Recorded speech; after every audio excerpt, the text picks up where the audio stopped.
Jerusalem. We thank Mizrachi, our hosts, for holding another event with us here in collaboration with Wits. And it's an honor and a pleasure to call upon my friend and colleague, Doron Klein, CEO of Telfed. Doron, please. Zarabah, thank you, Roy. Erev Tov Kulam, wonderful to see you all. I'd say also my Madrichim, so my Madrichim are here, my adopted family, there we go, my Madrichim, my adopted family, the Lehrers. My adopted family when I first came to Israel, so it's great to be here with everybody, and shalom and welcome. And we're in challenging times. Good news was on Friday at 5:45 in the morning, 20 Olim arrived from South Africa. Right? Yeah, I went to the airport and we welcomed them in. And even though we're in the midst of a war, we still have Aliyah, we still have Olim, and we have Aliyah files being opened all the time. And it's great to see our fellow South Africans come in. We can understand once things quieten down, I'm sure we're going to see a big influx. But even now, while we're in the midst of it all, we are still seeing people come in making Aliyah, which was great. We started giving out now 500 scholarships, and I think that also gives us a lot of hope. That's our next generation being educated. Telfed gives out 500 scholarships every year. So I'm saying that also here because this is for you guys, if any of you want to still go back and study, and for your kids and your grandkids. They're all eligible to be applying for those scholarships, so make sure that you're on the Telfed database. And make sure that your children and your grandchildren are aware that they're eligible to apply for those scholarships, because it's 2.5 million shekels a year that's going out to prepare the next generation. So it also gives us hope about our next generation. And despite everything we're going through now, we have people still going to the universities open, and the students have started to study. I can say also at the moment, while we're sitting here, and we're going to have, please God, a wonderful evening together with Richard, and also I thank the Jerusalem Regional Committee, Roy and Terry and the volunteers putting it together. But while we're here, and also while we're having our soup, we have 103 South African families who have lost their homes. 103. Most of them from the south. And we're in touch with them. We're actually going to visit each one of those 103 South African families. A lot of them are in hotels now all over the country. Going to visit them, bringing them care packages, and giving them a voucher. We're giving them between, if it's a single person, a 500 shekel voucher, it's a family, 1,000 shekel voucher. Why? So they can go and buy clothes. Because the clothes that they're wearing, when their houses were destroyed, their clothes were destroyed as well. And the clothes they're wearing now, because Am Yisrael has been so generous, but they're clothes that they were donated. But we want them to go buy clothes that they want to wear and not somebody else's clothes. It gives them a feeling of dignity. So for those 103 families, we're going one by one to visit them, to show that we care, and to give them a voucher so they can go buy some clothes. And I think that we all have a lot to be thankful for, and we have a lot to be thankful that we belong to such a special nation. Am Yisrael have opened their hearts and their pocketbooks to help our brethren that are going through such a difficult time in the north and the south. And the South African community here in Israel and the South African community elsewhere throughout the world has also been very generous. And we belong to a very special nation that we can be proud of. And it's something for us that I think it helps us go through a difficult period, knowing that we are all together.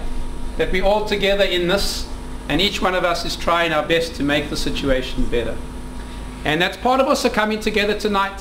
I want to thank Richard of giving of his knowledge and of his time, and I want to thank Roy and Les for making sure that we have it for posterity. And I want to thank you all for joining us. So be in touch with Telfed. We have over one event a week somewhere in the country.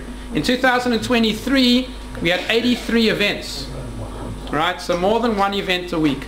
So make sure you get in the Telfed newsletter. If you're not, give Roy your details. Come participate in the events. be part of what's happening. If we can help also in any way, I'm also talking to those that are here tonight, but also to people that you're aware of. We have a full-time social worker who's there to make sure that people that need counseling, that are going through a difficult time, we're there to provide help. I don't know if you're aware, but Telfed supports 450 needy people every single month. Every month, 450 needy people get food cards, get help with their rent, make sure that they're managing. Right? So I'm saying that because that work can go out there. We're here to help. It's our community. We want to help our community. And we want our community to be able to stand on their feet and to be happy in Israel and to have a successful integration. That's why we're here. So if you know of people that are having a particularly hard time, so ask them, wait, have you been in touch with Telfed? That's why we're here. You know that also we're the only Olim organization that provides housing out of 23 Olim organizations. It's 105 apartments. It's 105 families that are living in Tel Aviv and in Ra'anana at subsidized rental. And the money from that rental is how we support the needy. So it's always hard to put your hand in your pocket and pay your rental fees, but if you know the money is going to help the needy, it's that easier to pay rent. But also spread that word out. You, your families, your kids, your grandkids are eligible for that housing, right? It's for South Africans. So make sure that your kids and grandkids also are aware that they can come and live in the Telfed buildings. There's just always a waiting list. You should be aware, right?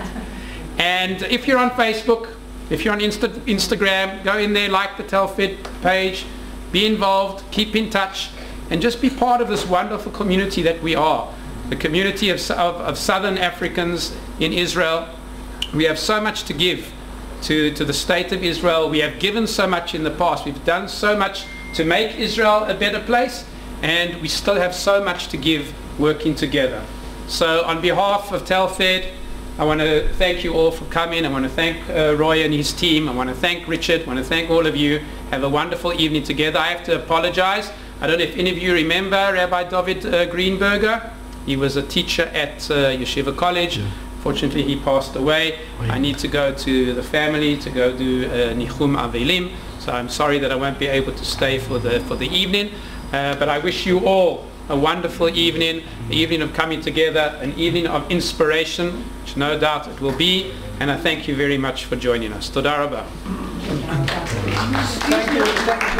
Thank you, Doron. Thank you, Doron. It's a pleasure always to have you with us, opening our Wohnshaus in Jerusalem. We don't take it for granted, so thanks a lot, my friend.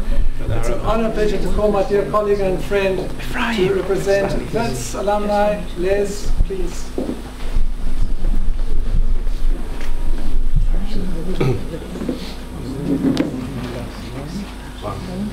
Doron, thank you so much. Doron, we go back many years together. You were Machalech in Santon, and we really go back a long time.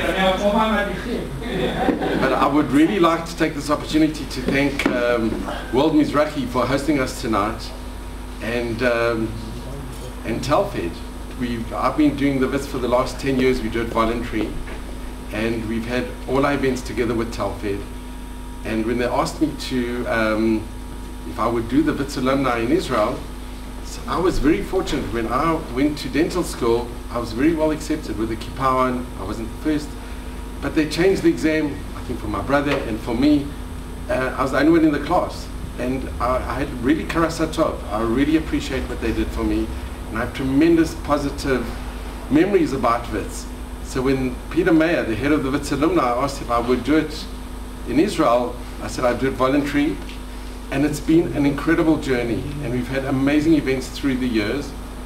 And I just want to mention now, because of the situation with South Africa and Israel, which is very, very, very difficult, the Wits Alumni, we were going to have a tremendous reunion, and unfortunately the war, because of the war, we had to postpone it. But in Herzliya, we were going to have like about 90 people were going to attend, and in Yerushalayim about 60. People had registered to attend a reunion. The head of the Wits Alumni were coming to Israel with their team. So, Bezrat Hashem, we'll have it in the future. But I'm extremely grateful. The Vice Chancellor was very, very positive in the support of the Witsis here in Israel, and they've always shown tremendous concern about South African Witsis living in Israel. And I think it's an incredibly positive, so positive that they are so adamant that they will support the Wits here in Israel, especially with the situation that we have with the government and what happened at the ICJ. But Wits has remained, and it's heartwarming that they've remained so supportive of the Witsis living in Israel, and I feel honored. And tonight we have Richard, who is a Witsi and will always be a Witsi, who's going to speak. But I want to thank, most of all, I want to thank you all for coming tonight. We have some very special people in the audience. Each one of you are special. And Roy and Terry, I want to thank you both for putting this evening together, and for all of you for coming tonight. And we look forward to Richard's talk. Thank you so much. Thanks, Les. Always great to put functions like this together with you. Richard is a musician, a presenter, photographer. He produces heritage movies.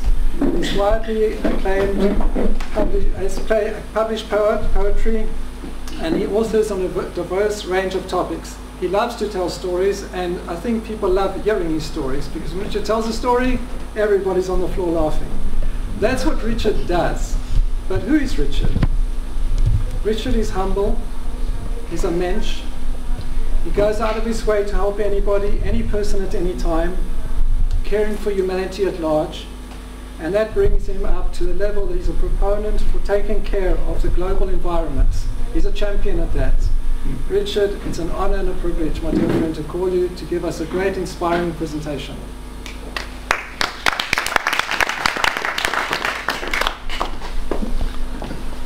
I think maybe Roy was referring to somebody else that's supposed to be giving a speech here tonight. But okay, I'll go with that. Thank you very much once again. Roy and Terry. Terry tried her minestrone soup out on Cheryl and myself last Friday night. We gave the okay for that. So thank you very, very much to you guys, to Telfed, to Les, and to the Wits Alumni. And thank you all very much for coming. I think in these days, I believe that it's appropriate. We all, of course, we're totally cognizant of what is happening in our very, very beleaguered country. But as a manifestation of that, if you will bear with me, I would like to just say a Perek Tehillim. Those of you who would like to join me, bevakasha, those, I think it's kind of customary to stand when we do this, so those who would like to stand are invited to do so. Shir l'malot esayna ele'arim me'ayin yavo esri miyem Adonai oseh shamayim va'aretz al yiten lamot raglecha al yanum shomrecha hinei lo yanum v'lo yishan shomer Yisrael Adonai shomrecha Adonai tzilcha al yad yaminecha Yomam HaShemesh lo yakeka v'yareach b'layla Adonai yishmorcha mikora yishmor et nafshecha Adonai yishmor tzedka v'oecha me'ata ve'ad olam. Thank you.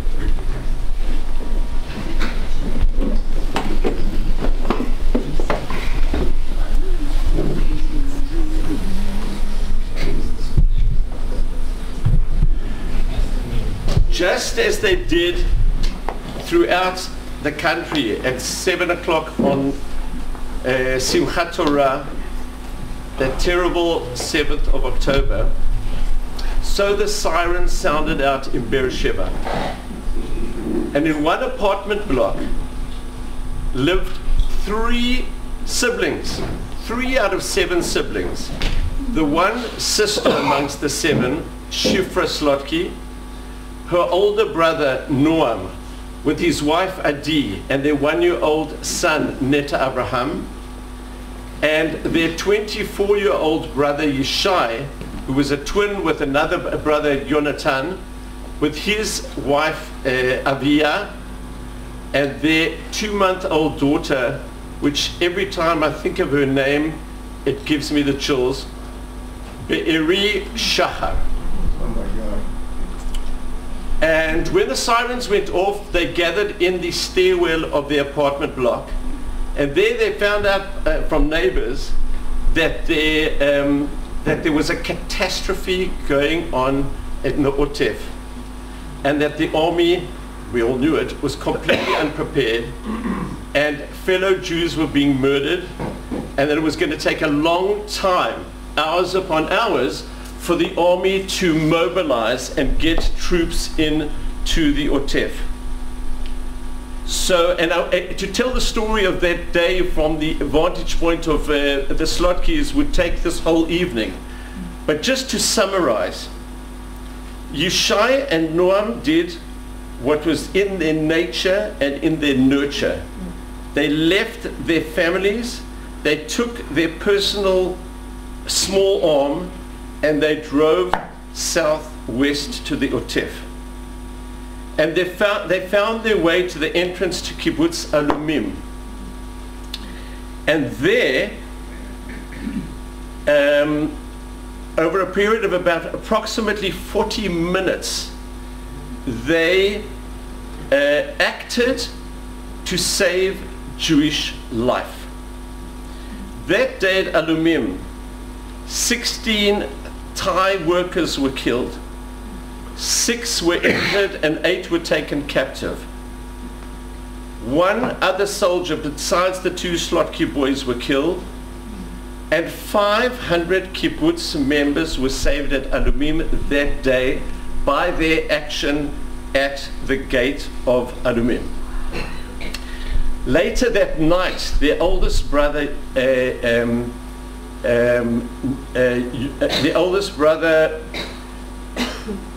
was... Could you all please switch off your cell phones? Thank you. Sorry about that.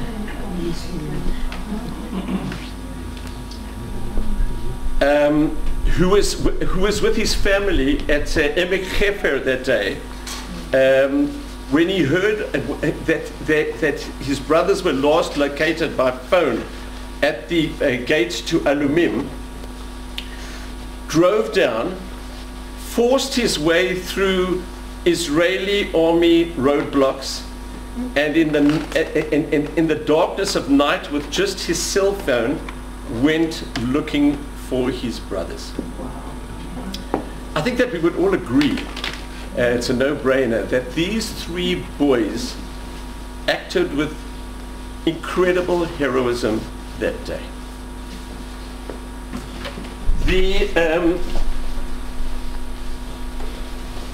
The primary definition of the word heroic in the Merriam-Webster dictionary is of or relating to courageous people. Can you all see the screen? Yeah. Okay. Yeah. Or the mythological or legendary figures of antiquity. Of, relating to, resembling or suggesting heroes especially of antiquity, exhibiting or marked by courage and daring. The primary definition of hero in dictionary.com, a person noted for courageous acts or nobility of character. It's mythological, it's ancient, it conjures up King David, and it conjures up King Arthur and Bar Kokhba. Hu haya gibor kol ha'am a'av oto.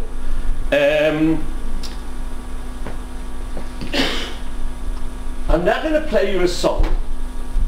Les, this is a spoiler alert. He's got to be fast and he's got to be fresh from the fight. He's got to be a Hercules, he's got to be a Superman, he's got to be almost a god. You will note that the beat of the music is like a white knight on a steed. And you might have noticed that in the graphic, the hero doesn't even have a face. That is kind of a concept of this of the mythology as applied to that kind of classic hero, as we saw in the definition before. Almost quite ironically, given his physicality, almost like a semi-god. I'm now going to throw out a word, and I would like you all, please, just spontaneously to tell me any association that you have with the following word. Invictus. Rugby. Rugby. Okay. Anybody else? Mandela. Determination. Determination. Daring. Chauncey. These are the movies. Okay. The reason why Clint Eastwood chose the name Invictus for the movie about the South African 1995 all-conquering Rugby World Cup team is that he got the idea from a poem which is called Invictus by William Ernest Henley. William Ernest Henley was an English poet who lived in the second half of the 19th century, and he got the word Invictus from the original. The original word Invictus is a Latin word which means unconquerable. And he wrote, inspired by this word, the following: out of the night that covers me black as the pit from pole to pole, I thank whatever gods may be for my unconquerable soul.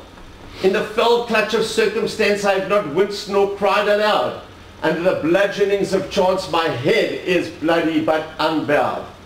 Beyond this place of wrath and tears looms but the horror of the shade, and yet the menace of the years finds and shall find me unafraid. It matters not how strait the gate, how charged with punishments the scroll. I am the master of my fate. I am the captain of my soul. I think that we would all agree that the Slotky Boy story and the definition and the song that we heard and this poem all have the same common denominators. They paint a hero and a rather kind of one-dimensional cardboard type of personality. Physical strength, bravery, determination, self-belief, and confidence. But one of the things that fascinates me is what is actually going on in the head of these people who are capable of such amazing acts of courage.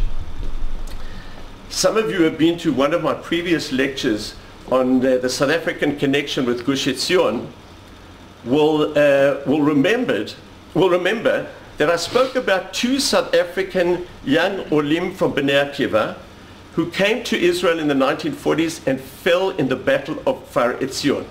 Ben Gurion said about that battle, I do not know of a more glorious, tragic and heroic struggle in all of the valiant battles of the Israel Defense Force than of Gush Etzion. Their sacrifice more than any other war effort saved Jerusalem. The Gush campaign is the great and terrible epic of the Jewish war.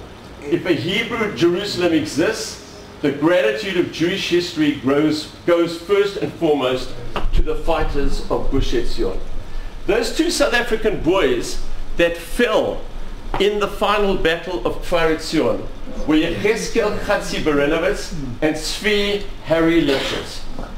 And it fascinated me, who were these boys? Problem is that they died 75 years ago, they did not have children, and nobody really remembers them. But by a stroke of fortune, we've discovered letters that those two boys wrote back home from the Kfar. In Tzvi Lipschitz's case, 108 letters that he wrote in Yiddish back to his family in Johannesburg. And by the good grace of our dear friend Eileen Zerkheim Friedman that is sitting at the back there, Eileen in the labor of love translated all of those letters into English. And through them we get an idea of who this boy was, this Tzvi Lipschitz. I'm going to very, very briefly quote a few lines from his letters, and you tell me what you think of the kind of personality that is behind him. Dear parents, you may tell the mothers of these sons and daughters that you and I know that I won't stop working towards influencing them to come to Eretz Yisrael. The plans of these parents that are making their sons and daughters to remain in the diaspora should be destroyed. The Jewish daughters and sons must build up the homeland. We have to develop and build more courage and strength. Physical and emotional strength is needed. Today more than ever we stand closer to redemption. Youth are prepared for everything, to build, to create, to set up, to plant, to sow, to fight, but no longer under the Gentile flag, only under the blue colors. My parents, be proud with power and courage to speak about your son. The past few days will go down in the history of the Jewish people. He was writing this in December 1947 after the 29th of November UN resolution. In the history of the Jewish people as the most interesting and greatest over the past 2,000 years. We will win. We must win. There is no other way but only to win. Would you say that Tzvi Lipschitz fits the description of the kind of hero that I've been speaking about up to now? Yes. Barur. Here is a couple of quotes from Chetzi Berelowitz. His letters are in the possession of two of Chetzi's friends who are our contemporaries, Reva Brown and Esti Steinmetz. Dear Bracha, thank you for your most welcome and interesting letter. Now it's a key line. I am indeed ashamed of myself. Why was he ashamed? Because he was so busy working in the fields of Gush Etzion that he hadn't replied a little earlier. I was just lazy, nothing else. It was indeed most interesting to read about your program, and she asked him to create a program that she had sent him. Dear Henry, thank God I'm here in Eretz Yisrael and happily rejoicing in the life of the kibbutz. It is indeed an unusual experience, having never traveled in my life. I saw strange people, heard strange sounds, and smelled peculiar smells. The life is indeed agreeing with me and I with it. Dear Bracha, good morning to you. How are you feeling on this bright and sunny morning? It is interesting to know what might be happening in the rest of the world on such a beautiful day here in Palestine.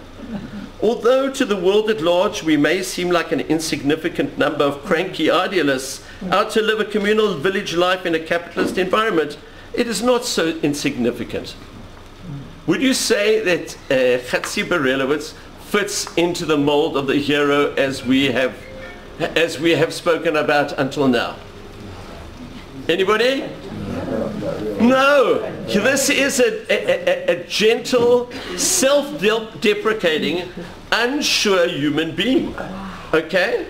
And yet, Chetzi Berelowitz had, not only did he have the chance not to be at Kfar Etzion at the famous tragic last battle there, but he was actually ordered to leave because he had taken a group of South African Olim up to establish Ein HaNatziv.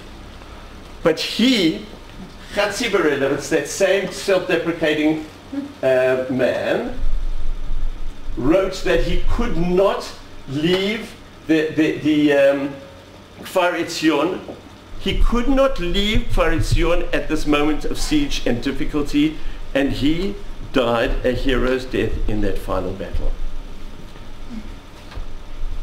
I would like to ask you all, let us say that the Battle of Kfar Etzion had never happened, and that these two boys had got married, lived a happy kibbutz life to the end of their long years, and died in Kfar Etzion. Would you still say that they would be considered heroes? Anybody? Yes. I can see yes and a why yes. Considering the conditions in Kfar Etzion. And the risk. Exactly. The risk, the conditions, anything else? You don't have to die to be a hero. What's that? You don't have to die to be a hero. You do not have to die to be a hero.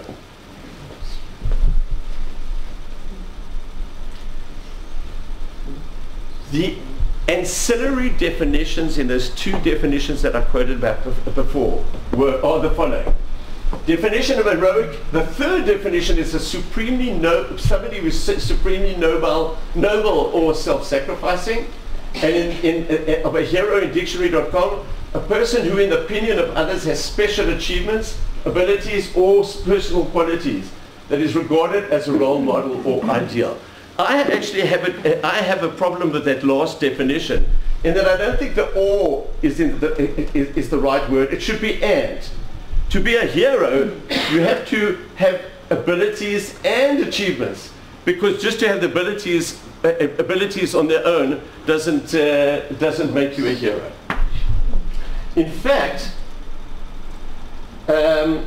researchers Franco, Blau and Zimbardo suggest that a heroic person is somebody who acts voluntarily in the service of others who are in need, performs actions without any expectation of reward or external gain, recognizes and accepts the potential risk or sacrifice, and somebody mentioned risk, sacrifice made by taking heroic actions. In 2015, there was a study, and by the way, the psychologists in the room here will know that the study of the psychology of heroism is a relatively a new field of study. But a group of psychologists got together in 2015 and put together, and Roy, I'm going to need you for this. Do you have a pen? Sorry, I don't have a pen with me. Put together a list of 12 central, thank you. I'll take another one. 12 central characteristics that are pertinent in heroic people. Not every hero has the 12, but I would like to ask, before I show you the list, I would like to see if perhaps we could have saved millions, that research group could have saved millions of dollars, and we could have actually put together those 12 here. So before I show you the 12, let's hear, I'm going to write them down. Let's hear what you would think would be a characteristic, a personality trait of a hero. Right. Selflessness. Courage, bravery. Courage. Vision. Bravery. Compassion. If I haven't called out what you've said, tell me again.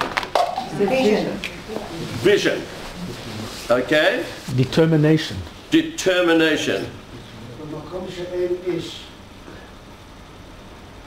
Okay. We're getting to that, Jules. Okay. Anybody else? There are 12. We've only got about 5 or 6 here. Resilience. Okay. Anybody else? Stepping out of the box. Out of the box. Motivation. Selfish. Motivation. Will to take. So what do you say? Selflessness. Selflessness. Humility. Yes, we got that. That was number 1. Okay. Anybody else? Humility. Idealism. Self-belief. Self-belief. Daring. Will to take. Humble. Humility. Action. Humility. Okay. Here are the 12, and let's see how they fit with our list. Can I just add one last You love for the certainly people can. you're trying to save? Impulsive. What's that? Impulsive. Impulsive, okay. Well, here we go. Okay, so we have bravery, and we have, yes, we had courage and bravery on the list. We have conviction, and we have conviction on the list.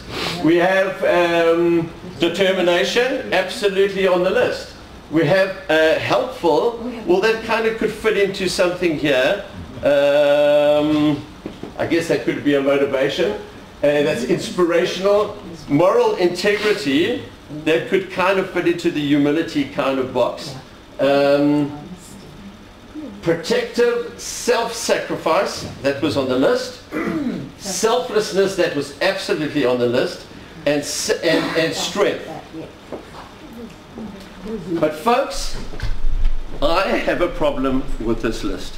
There is one element, and interesting, I thought it would pop up here as well. There's one thing that to me is missing on this list.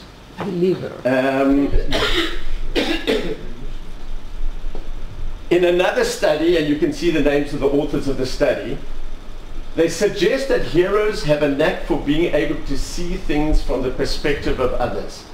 When they encounter a situation where an individual is in need, they are immediately able to see themselves in that same situation and know what needs to be done to help.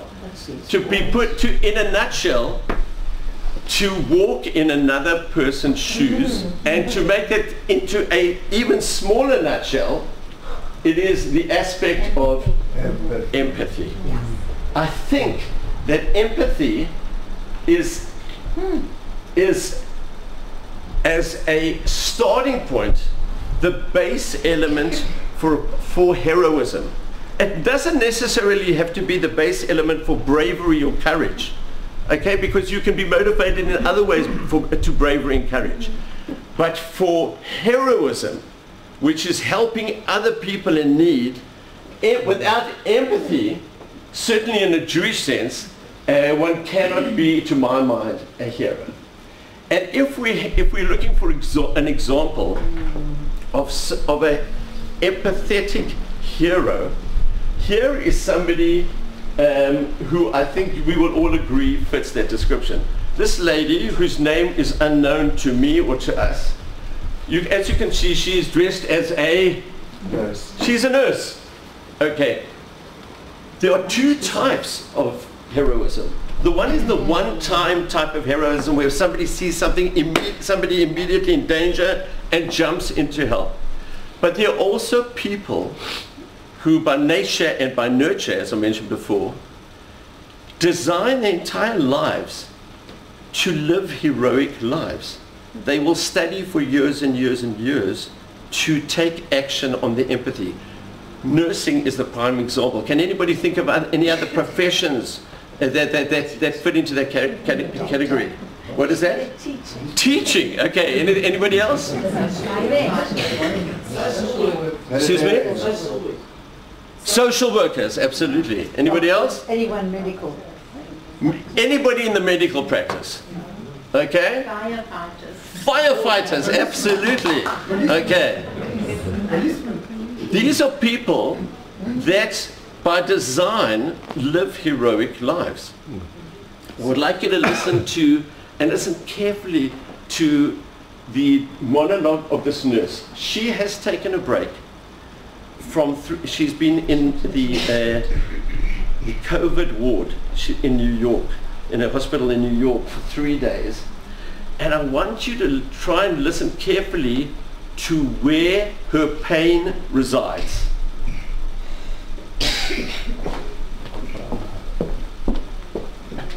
Maybe stuck here. I can't even keep up at this point. I'm in New York City. I'm a travel nurse from Arkansas, and I'm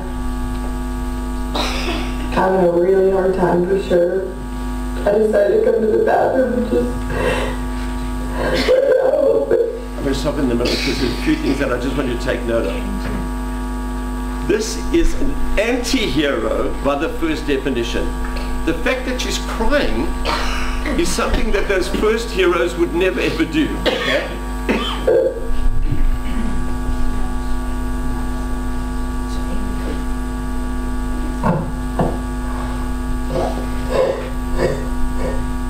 Choice to come here, but right now I'm questioning everything because I'm scared and I'm sad for these people. I feel like there's nothing we can do. You don't need to hear anymore. Because she said the key words that make her heroic. She said, I'm scared and I'm sad for these people. She's in the COVID ward. She herself is in great danger. But she's scared, and her pain here is for these people. She continues on for quite a while describing the pain and suffering of the people and her inability to help them. That is where her great anguish lies, that she cannot help these people. That is heroic. Sometimes these two types of heroism within the same family can reside side by side. Abe and Zina Gontovnik were born in the 1910s in and around Vilna. They got married, they had a little baby girl, and they found themselves in the Vilna ghetto. Abe Gontovnik joined Abba Kogner's partisans and personally killed tens and tens of Nazis. Abba Kogner, the famous Abba Kogner, is the man in the middle, standing in the middle. With the horrible haircut. With a horrible haircut. And the man on the extreme left was Abe Gontovnik. His wife was left in the Vilna ghetto. And to me, anyway, she is heroic for a totally different reason. Here she is, Zina Gontovnik, speaking about her daughter. I was born April 17, 1940. Beautiful little girl with red color hair, budget cheeks, beautiful black eyes, just like a picture. It was a sunshine day, a beautiful day, the birds were singing, and we walked with the big packages on our bags to have something to wear or something, food, we didn't know. But our little girl was a little bitty girl.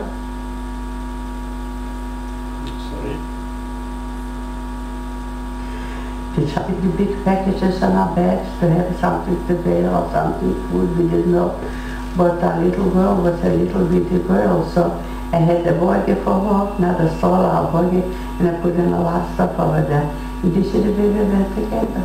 Because we lived on the other side of the city, after the Green Bridge, and this was in the center of the city. We moved in with our neighbors. One morning, it was March 27, a Monday morning. It was in 44. The Germans came to us and they told us that they have to have the kids to examine from doctors if they are healthy. All the time with lies and we trust them.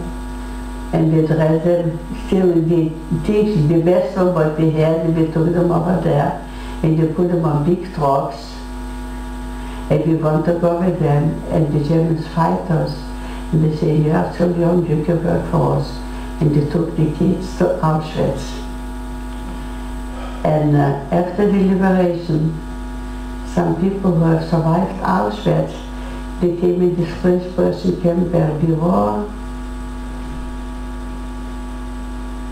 And they told them and they saw it and they heard it, they said yes. A transport with kids came over there, but they didn't shoot the kids. They didn't have too much the sick one. The thief makes fire, makes burn like in the crematoriums. They made a big bonfire and they throw the kids in the fire. And after you hear the screaming and the crying from so many kids for the neighbors, the Gentile people, not to hear what's going on. Maybe later on they will tell the world. They didn't want for the world to know. It was an orchestra, played music for nobody to hear the crying. And the people who played, they were Jewish people. These are the people told us who have survived Auschwitz. Do you have any picture, any souvenirs from her? No. I just have, I took her birth date. She was born April 17, so I took the date, April 17. And I have another thing, a pain in my heart. The other thing is that she has a pain in her heart. Despite that, Zina and Abe miraculously survived, reunited, and moved to Memphis, Tennessee, where Zina for 2 years was in a sanatorium because she contracted tuberculosis. They then tried to have another child, and she gave birth to a stillborn child. Zina Gontovnik was determined to leave a heritage, and they tried again. And Baruch Hashem, they gave birth to she gave birth to 2 sons, one of whom had 6 sons of his own. That's Jerry Gontovnik and Anne with their Zena and Abe Gontovnik. Those 6 boys now, 5 of them are married, many grandchildren living in Israel and in the States. That, to me, is heroism. Another manifestation of this idea that living side by side can be people who, on the one hand, display physical bravery, and on the other hand, that other special kind of bravery is a poem. I want to go to read you a poem that was written by Eitana Kopelovitz. Eitana was about to say goodbye to her husband, who was going off to Gaza about 2 months ago, and this is what she writes. It's called Kodanut Shachar, Readiness at Dawn.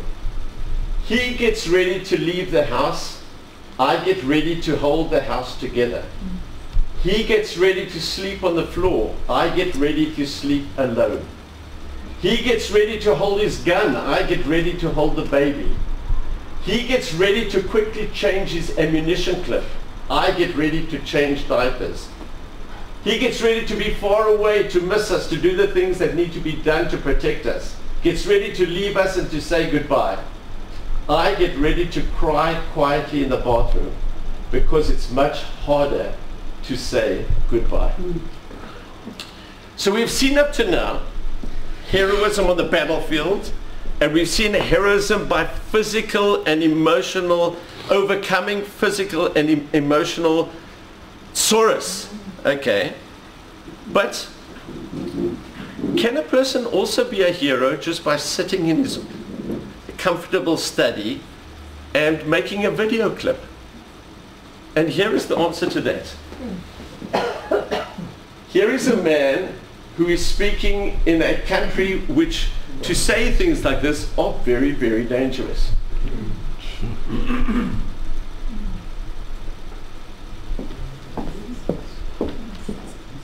And in its most recent action, withdrawing South African diplomats from Israel and threatening the Israeli ambassador to South Africa with expulsion, this government is supporting Iran and its proxies, Hamas and Hezbollah, to destroy the state of Israel and spread global jihad.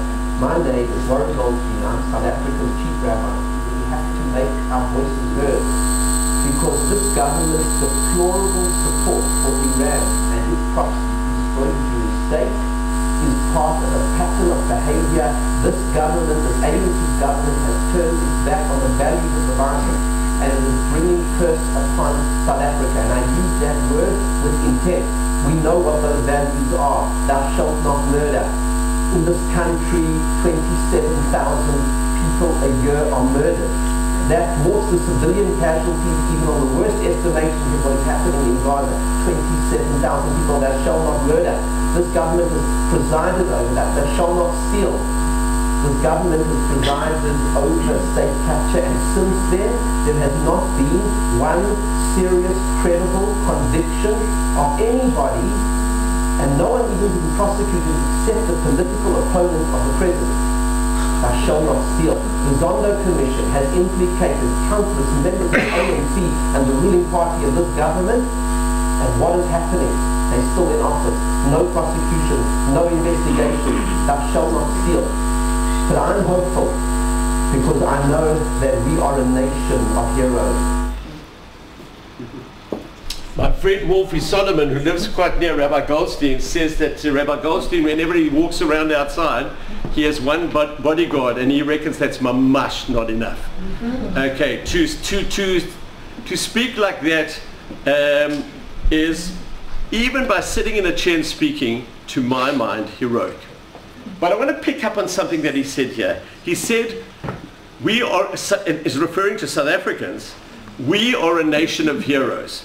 Now, I think pretty much everybody in the crowd here tonight will le'abia pikpuk, I would say, ala rayon hazeh. Okay, but what it brings to mind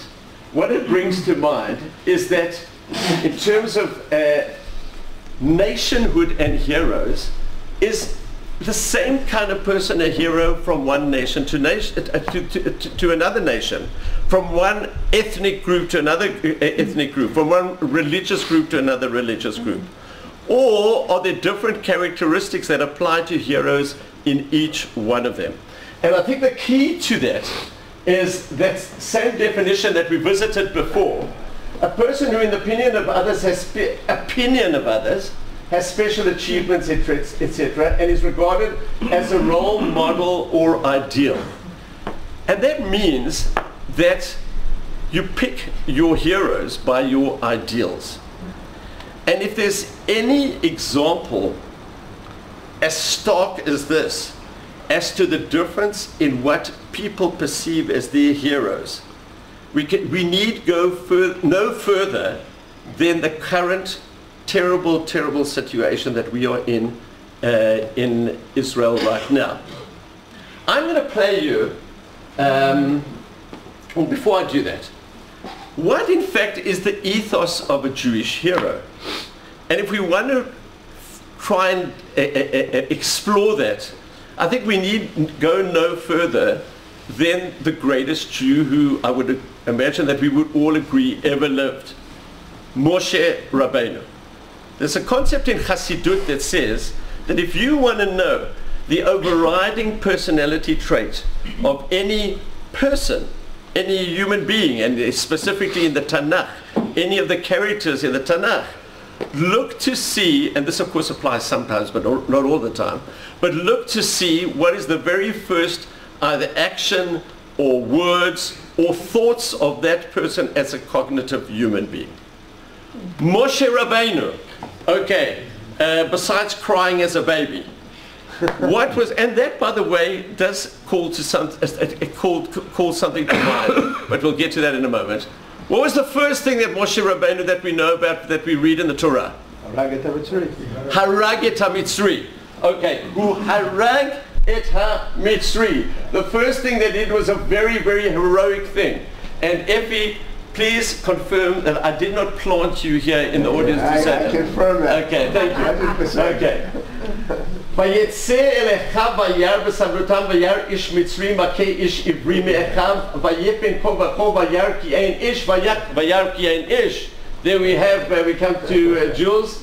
ויך את המצרי ויתבנהו בחול.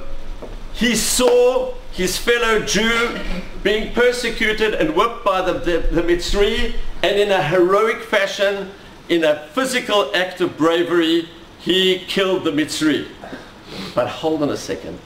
That was not, sorry Effie, that was not the very first thing that he did.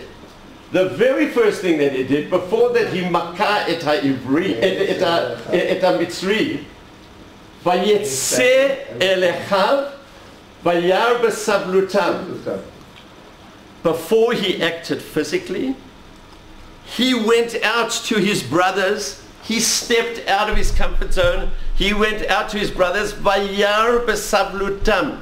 He saw their suffering. One of the things that intrigues me about this pasuk is that we would imagine that in the plain sense of it, it would read Vayar et sablutam. Okay, he saw their suffering. But no, it says besablutam. Rashi on that quotes Shmot Rabbah and says Vayar besablutam Natan, this is so profound, Natan einav belibo liot metzer alehem. He wasn't walking in the street and saw something really bad happening and saying, wow, I'm sorry that. No. Hu natan et einav. It's not hu lo ra'a. Hu natan et einav ve'et libo. Ve'az hu ra'a makara, and then he acted on that. That is the missing element that we spoke about before. Empathy. The empathy that Moshe Rabbeinu displayed at the very beginning of his life is the key to the rest of his life and to the Geulah of Am Yisrael. And it's what carries us to this day as an heroic nation. There's another in Pirkei Avot, we learned this as kids, there is a reference to Gvura in Pirkei Avot. Ezehu Gibor HaKovesh Et Yitzro. I have always had a problem with this particular where is that?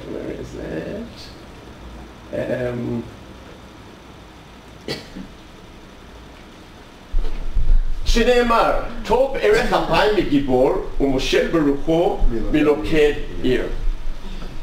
Ezehu Gibor. Now I don't know about you guys and you ladies, but I looked through a number of Siddurim.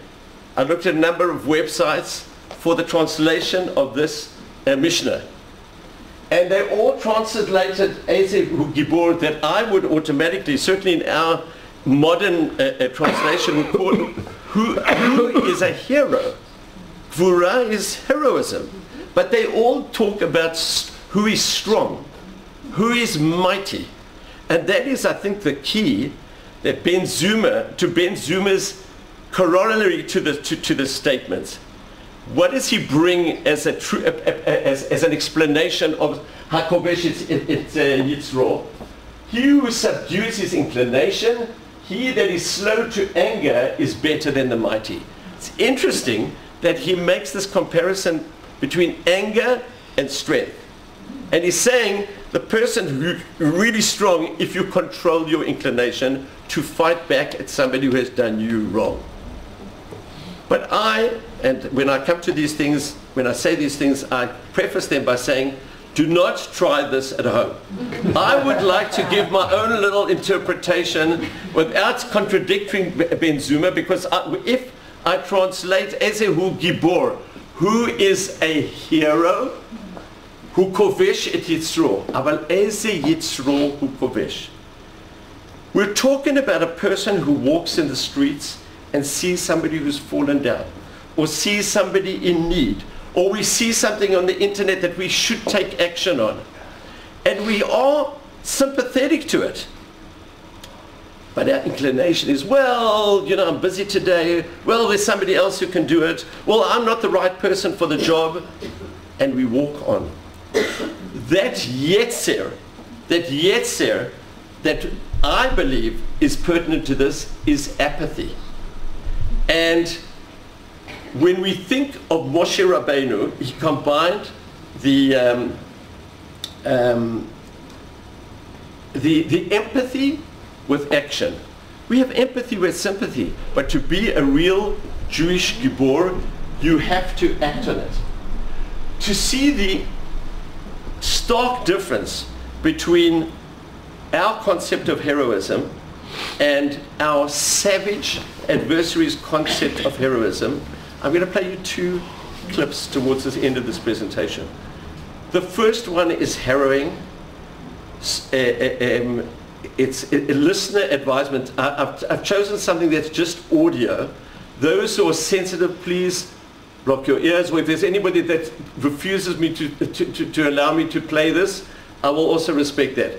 But I think that probably most of you have already heard this.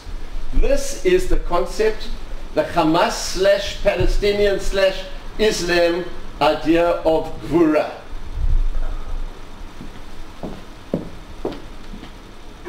This has been released by Israel in front of the United Nations, which Israel believes has not been fair to it. In fact, Israel's envoy to the United Nations has called for the resignation of UN Secretary General Antonio Guterres in a very familiar clash with the United Nations foreign policy. What you're about to hear is audio of a Hamas terrorist who picked up the phone of someone he had killed in a kibbutz on October 7th to phone his family back in Gaza to post about what he had achieved. These are the horrors and the graves of a war that's gone on for too long.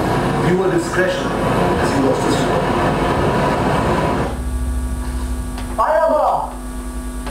أبغى قاعد أتكلم من جوا بصير افتح الوقت تلعب بالأوام شوف كيف قتلنا شوف كيف قتلت فيديو هزمة اليهود هاي دخل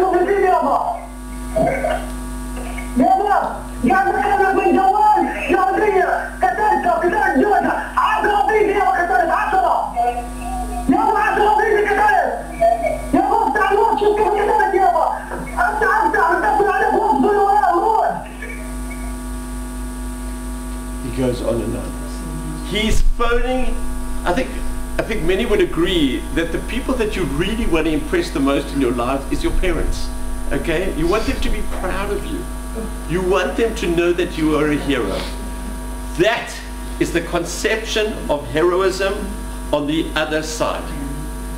This is the conception of heroism on this side. So my name is Hadass Lowenstern, and we will be talking about my righteous husband, Elisha. First of all, Elisha, he was the love of my life. We spent 13 beautiful years together. We have 6 children. My oldest is 12 and a half. He will have his bar mitzvah a week before Rosh Hashanah. And my youngest is a 10 months old baby, a baby girl. And we were so happy together. We had a wonderful life. And we did many things together. My husband was a big Talmid Chacham. Actually, he did so many things in his life. I can say a few. He translated the Gemara Steinsaltz into English, and he used to tutor bar mitzvah, secular bar mitzvah boys here in Israel for their bar mitzvahs, and he would study Rambam Yomi, the daily Rambam, and he was in charge of our schedule here and in our shul, and he used to work out. He would get up 4 times a week. He would get up before Vatikin to run. He had time for everything that was important, which was a very rare thing that I saw in him. He did not waste time. He did not waste time at all. He would do sit-ups. So he had this app that you can do, let's say, 50 sit-ups, and then you have a minute, you have like a stopwatch. You have a minute to rest between sets. So within this minute, he would get up. He had an open Mishnayot. He would learn Mishnayot for a minute. And then when the app called him back, he would go back, do the squats or whatever, the push-ups or whatever. And then he had another minute. He would learn Mishnayot for a minute. On the 7th of October, when you all know what happened here in Israel, and we told each other, okay, this is wartime, and you have to go. We have to be there. So he left the house right after Simchat Torah. He left the house and he went to fight. They were there for about a week, maybe 10 days. I don't know because we couldn't talk. Ever since he left the house like 10 weeks ago, 10 weeks before he died, he called me twice. We had about a minute to talk. He told me that he is killing a lot of bad guys, that he is fighting b'shem Hashem, that he is very happy to have the privilege to defend. Okay, we'll continue with that, but that to me is it's such an amazing, the juxtaposition. We killed a lot of bad guys, okay, but I'm happy. Why was he happy? To defend his people. He was happy to kill the bad guys. The word happy comes in terms of defending and saving his people. Am Yisrael and Eretz Yisrael. He was very, very happy, and we were both very confident because this is not a private story. This is not about Hadass Lowenstern or about Elisha Lowenstern. This is about the Jewish nation, and this is about our enemies trying to kill us throughout history. My husband was the first tank to go into the south part of the Gaza Strip. There were soldiers who got into this problem there and they got injured. So Elisha tried to go and rescue them with his tank, and they shot at him and they hurt him.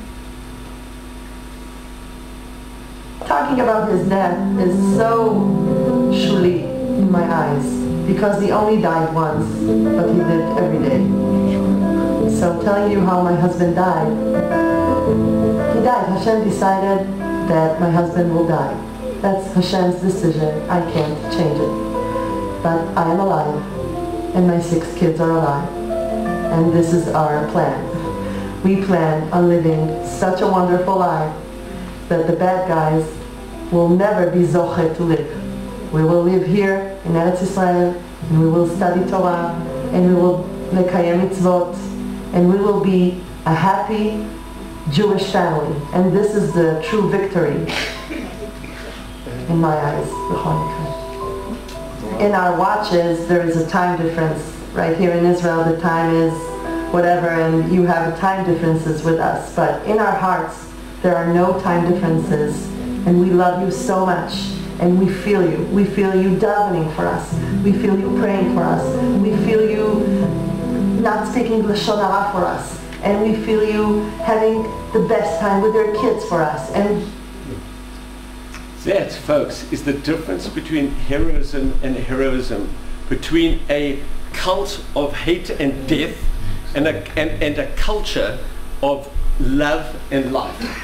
If heroism is a window to the ethos of a people, then the nation of Israel is truly blessed. I would like to just go back to old Ben Zuma again, because I would add on as a proof of that, of the idea that mihu ze gibor hakovesh et yitzro of apathy, to a corollary which is different from the one that Ben Zuma brought, and it is shene'emar gibor hu adam she'eno yakol la'amod mineged. A hero is one who cannot possibly stand idly by.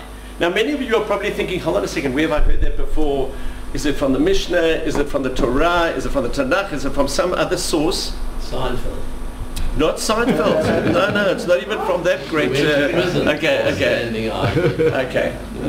That statement in Hebrew, Gibor hu adam she'eno yachol la'amod mineged, that's the original, was coined by a young 19-year-old boy who's standing over here in this picture. Can you see that I'm pointing to him over here next to his mom? He is Tzvika Slotki, the youngest of the Slotki family. And but that's Noam there.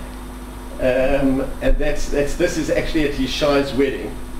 By the way, the two Slotki women in the picture, Mother Talia and the one sister in the whole group, Shifra, both of them are nurses.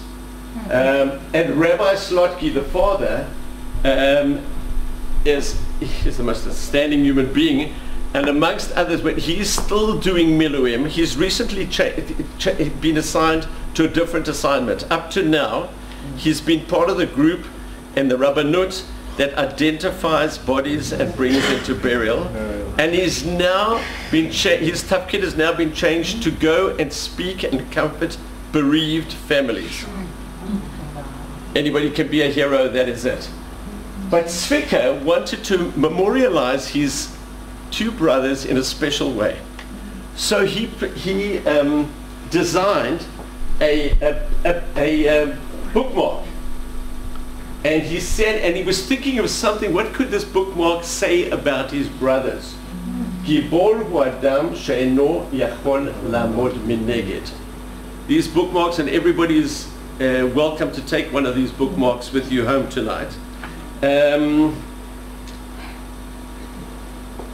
What I hope is that one of the things that certainly as I was reading up and looking into this topic is I came to the realization that from the greatest war heroes and our boys in Gaza and those boys who have, and girls, the men, young men and women who have paid the ultimate price for their love of this people, to the Saftot and Sabaim that look after the grandchildren while the Abbas in Gaza and the Imma is working.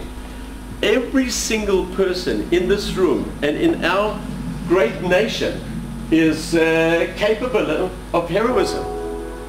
And it's within every single one of us. And as, by the way, Les, this is where you got, okay? As Mizrachi.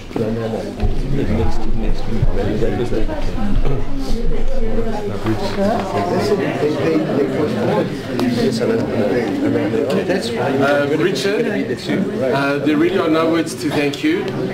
Your presentation has been just absolutely unbelievable in these very difficult times. You've given us such inspiration, as you always do, and you've got a very good education at this.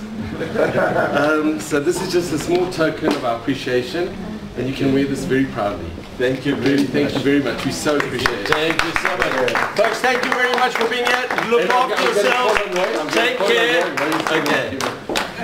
And also thanks from Telfed, Richard. It's been incredible, inspiring, and you really know how to do it. And please, everybody, before you leave, there's still a lot of refreshments. Help us so we don't have to take it out and take it home. Please enjoy yourselves another couple of minutes before we pack up. It was great having you, and please join us for our future Telfed events. Thanks. God bless. Take care.